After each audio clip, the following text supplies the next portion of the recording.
Perbedaan antara diferensiasi sosial dan stratifikasi sosial.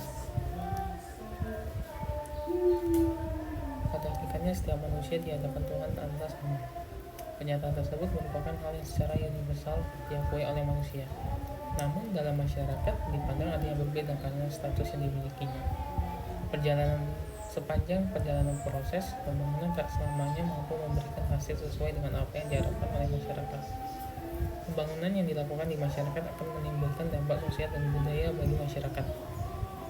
Pendapat ini berlandaskan pada asumsi pembangunan itu adalah proses perubahan sosial dan budaya.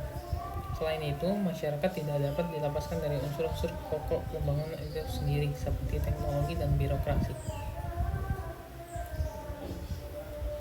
Menurut Weber, dalam istilah stratifikasi sosial adalah para anggota masyarakat dapat dipilah secara vertikal berdasarkan atas ukuran-ukuran kehormatan, sehingga ada orang-orang yang dihormati dan disegani, dan orang-orang yang dianggap biasa-biasa saja atau orang kebanyakan, bahkan orang-orang dianggap hina, yaitu pengertian dari stratifikasi sosial. Dalam macam-macam dasar stratifikasi sosial memiliki 4. Yang pertama dari ukuran kekayaan, yang kedua ukuran kekuasaan, yang ketiga ukuran keturunan, yang keempat ukuran ilmu pengetahuan. Yang pertama, kekayaan, yaitu dijadikan suatu ukuran barang siapa yang mempunyai kekayaan paling banyak yang akan masuk ke dalam lapisan sosial teratas. Kedua, yaitu kekuasaan. Barang siapa yang memiliki kekuasaan atau mempunyai wewenang besar menempati lapisan sosial teratas. Ketiga, keturunan. Dari kehormatan mungkin terlepas dari ukuran-ukuran kekayaan atau kekuasaan. Orang yang paling disegani dan dihormati akan mendapatkan dan menduduki lapisan sosial teratas. Kemudian ilmu pengetahuan dipakai sebagai ukuran oleh masyarakat yang menghargai ilmu pengetahuan.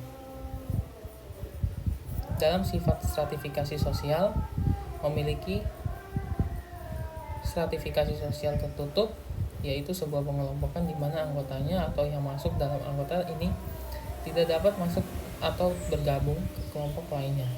Dalam stratifikasi ini, pengelompokan sudah dimulai saat seorang tersebut lahir.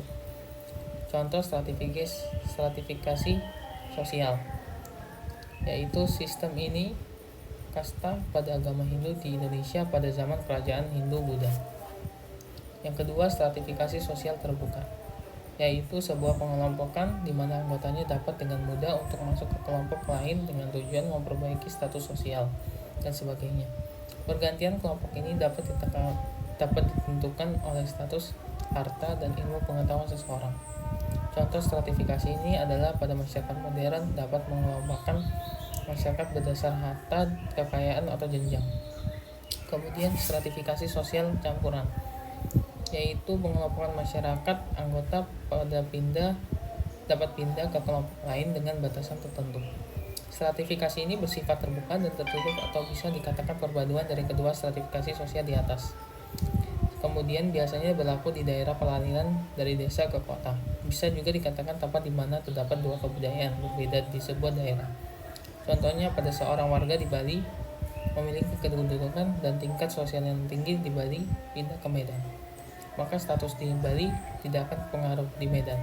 Untuk mendapatkan kedudukan yang tinggi, dia harus berusaha dengan kemampuannya.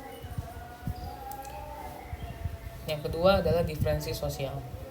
Apa makna dari diferensi sosial? Diferensiasi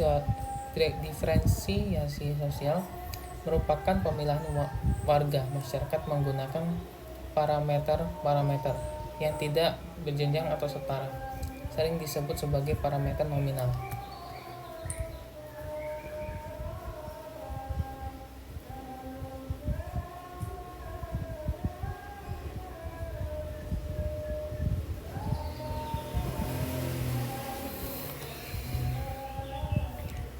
Bentuk diferensi sosial terdapat pada 4 beragam. Yang pertama, diferensi suku bangsa atau etnis. Yang kedua, diferensi agama. Dan ketiga, diferensi ras. Yang keempat, sebagai profesi dan pekerjaan, diferensi jenis kelamin. Itu saja yang kami sampaikan.